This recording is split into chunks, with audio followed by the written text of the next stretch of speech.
Welcome to Around the World channel. Shanna Moakler accuses Travis Barker and Kourtney Kardashian of destroying family, TMZ. Shanna Moakler has been divorced from Travis Barker for a decade, but the bitterness still lingers, and she's blaming Kourtney and Kim Kardashian for destroying my family.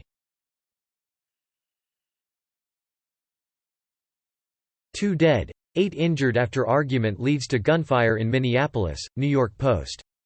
2 people died and 8 were injured in a downtown Minneapolis shooting that started with an argument as crowds were leaving the bars at closing time. How the Biden White House learned to drop the masks and stop worrying, NPR. The White House has held a couple bigger events this week following new guidance that fully vaccinated individuals don't need to wear masks or social distance. Coronavirus infections drop below 30,000 daily and continuing sign of recovery, The Washington Post. The pandemic map remains speckled with hot spots, including parts of the Deep South, the Rocky Mountains and the Pacific Northwest. China's Mars rover touches ground on Red Planet, Fox News.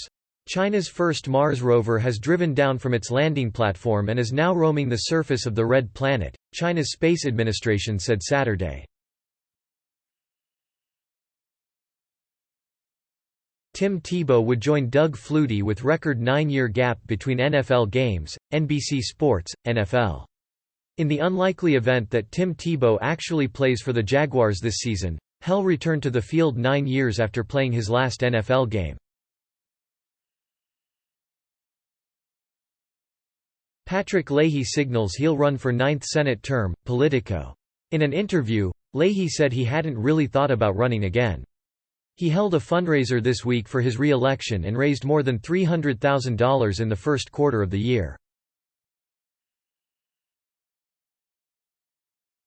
Why is the price of Bitcoin and other cryptocurrencies falling? CBS News. The price of Bitcoin fell as much as 29% Wednesday after the China Banking Association warned member banks of risks associated with digital currencies. NASA traces source of mysterious fast radio bursts sending signals to Earth, CBS News. Don't panic, but mysterious sources have been sending radio signals to Earth for years. Now, scientists have tracked down some of their origins, and they were surprised by what they found. Handwritten letter by Albert Einstein with famous E=mc2 equation gets $1.2 million at auction, NBC News. Boston. A letter handwritten by Albert Einstein in which he writes out his famous E=mc2 equation has sold at auction for more than $1. Please, like this video and subscribe to the channel if you want to stay tuned for upcoming news.